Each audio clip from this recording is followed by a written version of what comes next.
Capítulo 23. Hermanos. Las hogueras brillaban en las calles que bordeaban la Universidad de El Azhar en el Cairo, y los vendedores callejeros voceaban sus productos a la multitud que se había congregado para oír el resultado de lo acordado en la reunión. Los líderes de los 5 países árabes se habían enclaustrado para llegar a un acuerdo unánime con el problema palestino. Periodistas y fotógrafos estaban recostados en las lustrosas limusinas negras estacionadas en la calle. Algunos pocos tomaban notas. La mayoría comía maíz tostado y especulaba acerca del resultado de la conferencia. Todos, sin excepción, creían que la unión de estos grupos sería la fuerza con la cual los judíos terminarían arrojados al mar. Dentro del recinto de mármol de El Azhar, Hassan encendió un fósforo contra una columna y prendió fuego al último cigarrillo del segundo paquete, mientras esperaba, detrás de las pesadas puertas de Nogal. Frente a él estaban esperando los guardaespaldas del rey Abdullah de Transjordania y a corta distancia de ellos los de Ibn Saud de Arabia Saudita. Hassan observó divertido cómo cada uno de los grupos miraba furtivamente al otro. El rey Abdullah odiaba a Ibn Saud con la pasión de una sangrienta enemistad heredada. Ibn Saud, jerarca de la más vasta empresa de equipos para excavación petrolera del mundo, sentía lo mismo hacia el rey Farouk de Egipto. Los sirvientes de ambos compartían la misma fe musulmana, así como la sospecha de que sus amos no se toleraban. También compartían algo más, y eso era el odio intenso hacia los judíos que vivían entre ellos. Hassan sabía que este odio le daba a su maestro el mufti poder sobre ellos y control sobre sus gobiernos. Hassan levantó la vista hacia Gerard y Kadar, quienes venían por el pasillo en dirección a él. Kadar traía la misma expresión de confianza que el mufti. En cambio, Gerard se veía más ceñudo y endurecido que de costumbre. Los hombres de Ibn Saud lo miraron con curiosidad cuando pasó a su lado, tocándose la frente con las yemas de los dedos en señal de respeto. Los guardias del rey Abdullah, vestidos con uniformes británicos, continuaron fumando y hablando entre ellos. Salem, saludó Hassan, tocado la banda de su cabeza. ¿Todavía no los despidieron?, preguntó Kadar. Hassan sacudió la cabeza. Van casi 6 horas. Eso significa que tienen mucho que decir, pero finalmente Ajamin lo hará a su manera, dijo Gerard hosco. Kadar apenas sonrió. Si Allah quiere, Gerard resopló. Es la voluntad de Ad-Jamin, después de todo, lejos de entregarse a una guerra en gran escala, que cada uno de estos jactanciosos proclaman públicamente pero evitan en privado, somos su mejor esperanza. Le darán todo lo que pida, todo, inclusive Palestina, Para eso se convocó a esta reunión. Se citó 3 días atrás cuando el rey Abdullah vino en privado a la mansión a hablar con el mufti. Más tarde, Ibn Saud apareció por la puerta trasera y detrás de él vino el emisario del rey Farouk. Les digo que quedan por acordar los términos solamente. Dinero, armamento, hombres. Le dejarán a Ajamin la decisión de construir el último crematorio judío. Mientras tanto, es nuestra guerra hasta que los británicos se retiren. La guerra de los terroristas, comentó Kadar mirándolo fríamente. Comando, lo corrigió Gerard. Patriotismo. Se podría decir, lo interrumpió Kadar bruscamente, que todavía no hay árabes palestinos que sean patriotas. Me temo que el terrorismo simplemente pondrá al mundo en contra nuestra y finalmente nos derrotará. Las Naciones Unidas mantendrán la resolución de la repartición cuando se den cuenta que tendrán que proveer un soldado por cada judío que viva en Palestina. Gerard entrecerró los ojos y sonrió cruelmente. Pienso que no, Kadar, y cuando el petróleo de Ibn Saud se convierta en una amenaza, le darán la espalda a estos sabandijas de judíos como lo hicieron cuando el Führer se hizo cargo del caso. Miró a Kadar despreciativamente. Eres muy suave, Kadar. No existen perforaciones de balas drenando sangre judía como si fuese agua por un grifo, que pueda provocar a los cobardes del mundo a apaciguarnos. No. Es como lanzar un relámpago entre la gente que se encuentra en la acera de una cafetería. Son mujeres y niños mutilados yaciendo en pedazos, igual que trozos de carne cruda en la carnicería. Todo kosher, por supuesto. Hassan tiró la ceniza de su cigarro al suelo de mármol y escuchaba la confrontación. Hay un punto a tu favor, Gerard, sonrió Hassan, y también a favor tuyo, Kadar.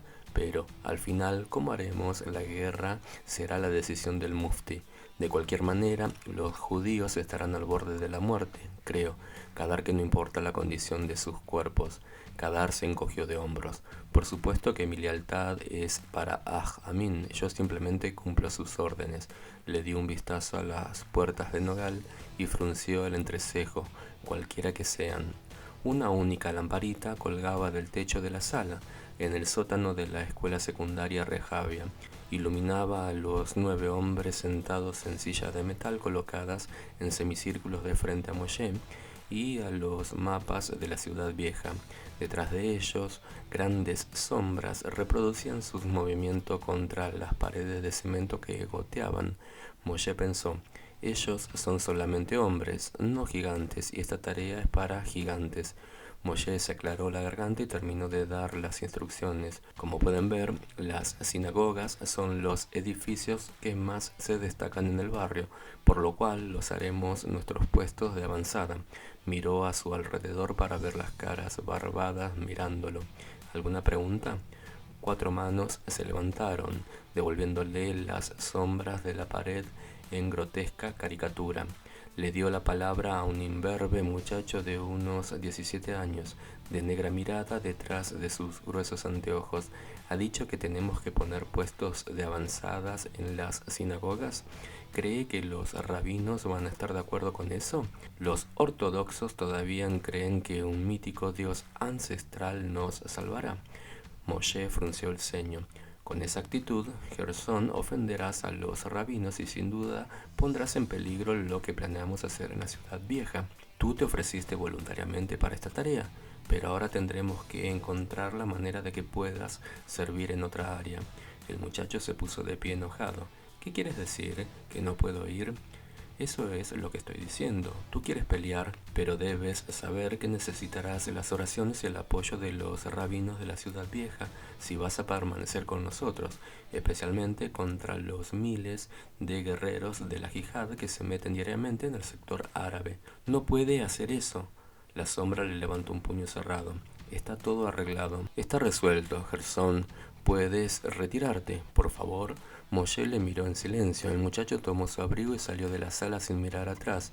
¿Alguien más tiene algún comentario que hacer acerca del mítico dios de los hebreos? Preguntó mientras la puerta del sótano se cerraba de un golpe y se oían los pasos que subían la escalera. Ustedes han sido aceptados, dijo mirando a cada uno, porque tienen un trasfondo ortodoxo. Si por cualquier razón desprecian esa herencia, no pueden defender la ciudad vieja. Si sienten en sus corazones que ya no tienen sensibilidad hacia las viejas maneras de los rabinos, buscaremos otro lugar donde puedan servir. ¿Pero los rabinos no están en contra nuestra?, preguntó un pequeño y frágil hombre de unos 25 años. Desde que la ciudad está sitiada, las opiniones están divididas. Hasta la semana pasada, Akiva controlaba la influencia del dinero para las cocinas públicas y para la agencia, para los pobres. Eso ya no existe y él está furioso. Sus seguidores están decayendo, solo quedan algunos hasidim. Los judíos Ashkenazim están enviando mensajes urgentes para recibir comida y defensa. Las cabezas se movieron en señal de que entendían y estaban de acuerdo. Un huesudo joven hasídico habló tranquilamente. En el gueto de Varsovia, los rabinos también salían a las calles los sábados para ayudar a fortalecer nuestras barricadas y poner bolsas de arena. También necesitábamos su bendición. Cuando finalmente cayó el gueto, estaban al lado de los demás muriendo con valentía. Yo escapé como lo hicieron algunos pocos más, muy pocos entre los miles que éramos. La escena no tiene que volver a repetirse, Rashi, enfatizó Moshe, deseando estar diciendo una verdad. Ahí vemos la importancia que tiene para la causa el trabajar juntos y que recuerden quiénes son y de dónde vienen. Dio una mirada al salón por última vez.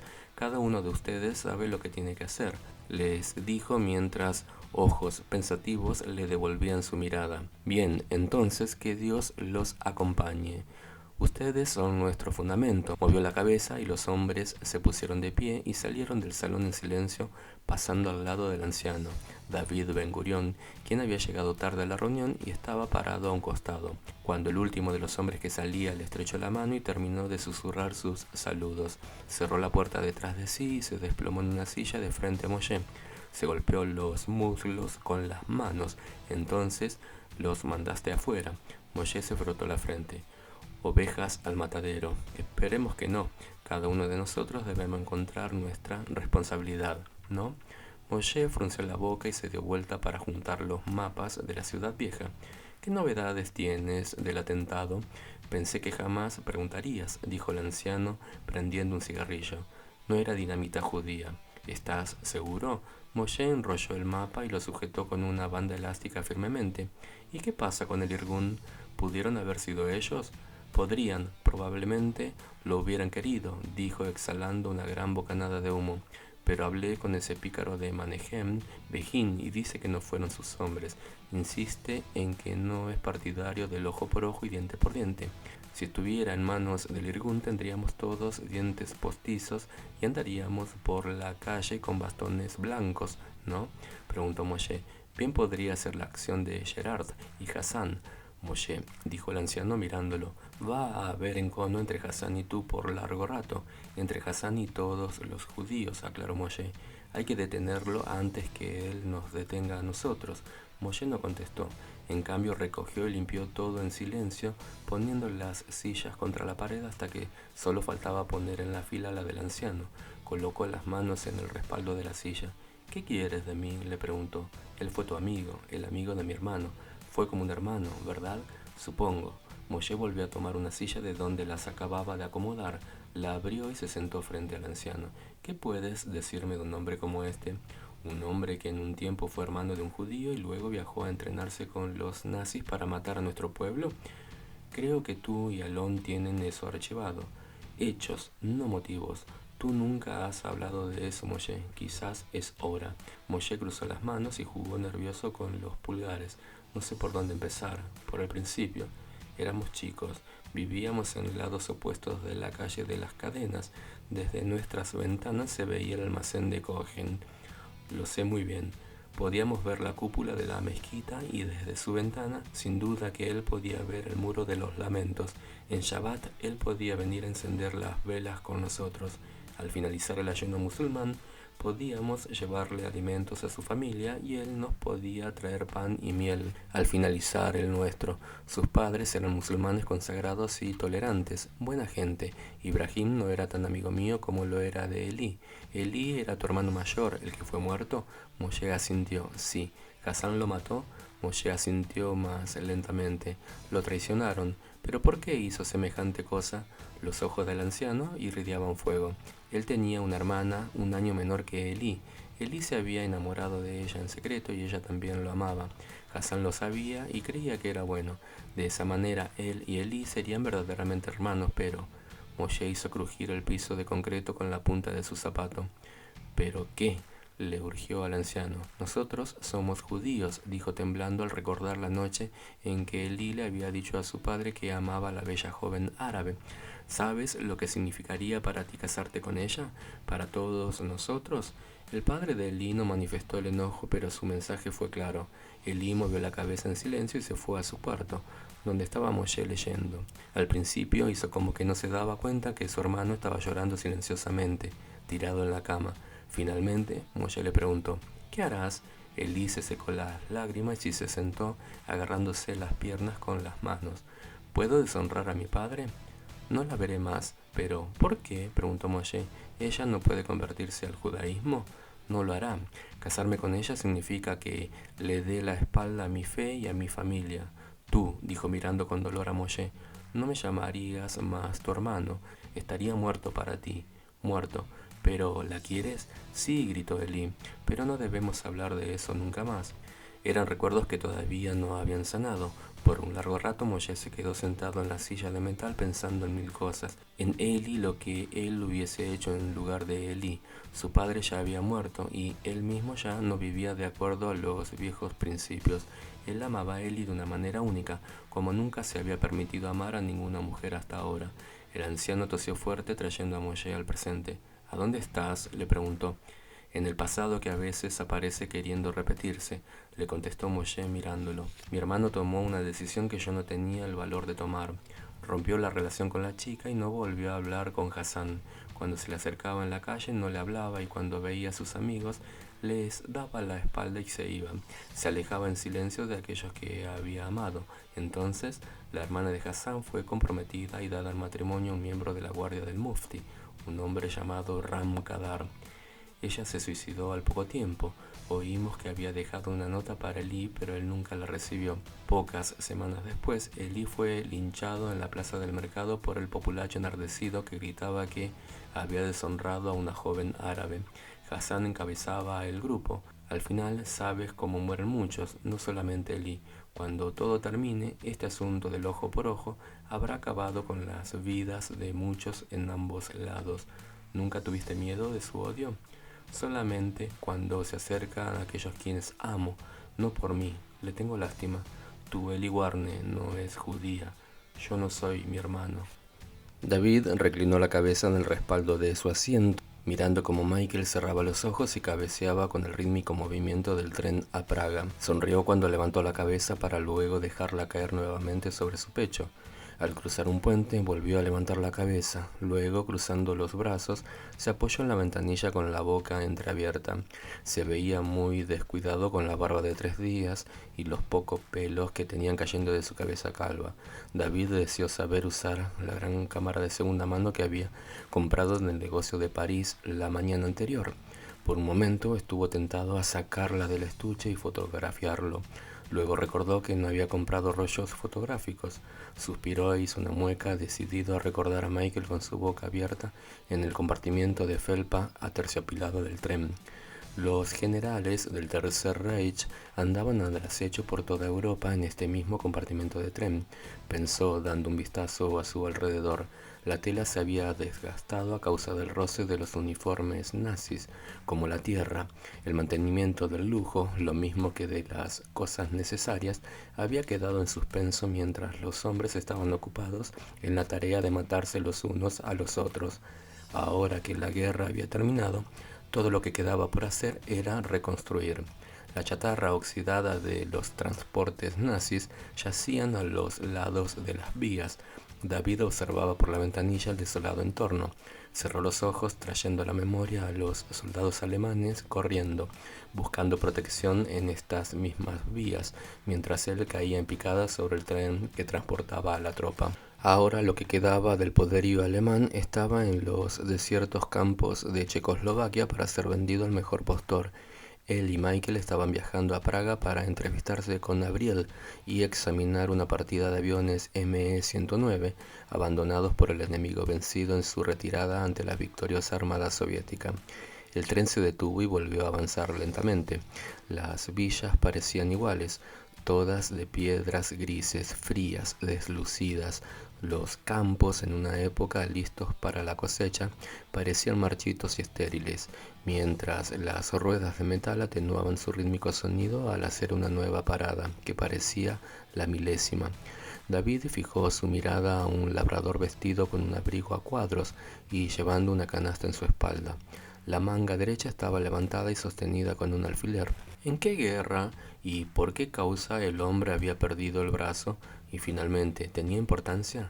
David se miró sus propias manos, cómo deseaba que su vida tuviera importancia, que él pudiera hacer algo significativo en un mundo en que la realidad parecía tan infructuosa y sin ninguna esperanza. Pensó en su padre, cuya fe parecía sobrepasar su existencia y tocar las vidas de quienes lo rodeaban. ¿Y qué decir de Eli?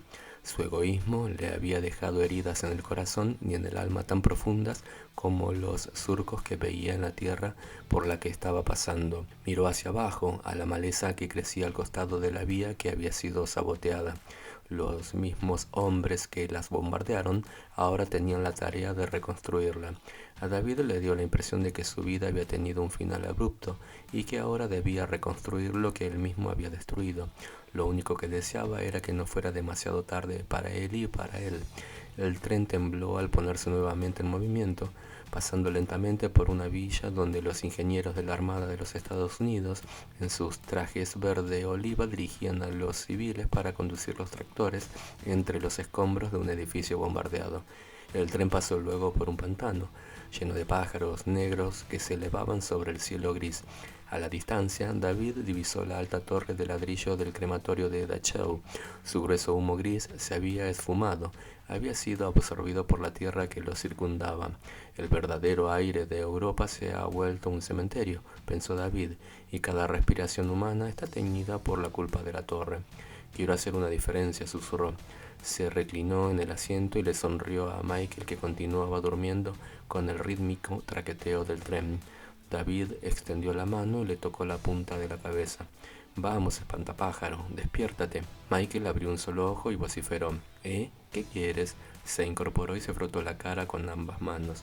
Quería decirte que estoy contento de estar acá, ¿sabes? Michael levantó la cara y movió los ojos, luego suspiró y se acomodó en el asiento nuevamente. Momentos después, volvió a cabecear y su barbilla caía contra su pecho mientras el tren continuaba rumbo a Praga. El humo subía perezosamente, enroscándose sobre las cabezas de los hombres sentados en la casa del café de el hijo de Mohamed, en Latrun. Hassan le sonreía a los dos desertores británicos que estaban sentados frente a él, mirando a la muchacha que bailaba sobre la pequeña tarima delante de ellos.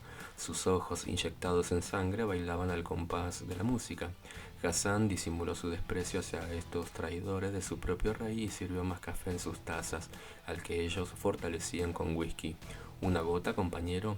Uno de los soldados sostuvo una petaca de plata frente a la taza de Hassan. Él cubrió la taza con la mano. Los seguidores del profeta no bebemos alcohol. ¿Perteneces a la Liga de la Sobriedad?, preguntó el soldado borracho. Hassan no le contestó y simplemente se tomó el café encogiéndose de hombros, viendo cómo la bailarina terminaba de menearse y los dos soldados clamaban y aplaudían efusivamente. Luego terminaron su café y se limpiaron la boca con el dorso de la mano. ¿Les gustó nuestro entretenimiento?, preguntó Hassan. No había visto nada así desde París en el 45. ¿Crees que me lo podrías presentar? A esta y a una docena más, mi amigo. Dentro de unos días ustedes serán héroes para mi gente, como Lawrence, que condujo a los beduinos a la victoria contra los turcos. Todo lo que quiero saber es dónde está el dinero, dijo el más rudo de los dos, extendiendo la mano con la palma hacia arriba. Un detalle sin importancia, aseguró Hassan. Podríamos decir 30 libras ahora y otras 30 cuando la tarea esté terminada. Sacó su bolsa con el dinero y contó 30 billetes que colocó sobre la mesa frente a ellos. Entonces, ¿dónde quieres que te entregue el paquete?, preguntó el otro. Ya te lo dije, advirtió Hassan. Tú solamente mantienes la boca cerrada y manejas los camiones. Te avisaremos cuando hayas llegado a tu destino. La mañana de Navidad, ¿no? El final para esos cristianos asesinos y buen viaje. Los dos desertores levantaron sus tazas en un brindis de muerte y tomaron de un solo trago.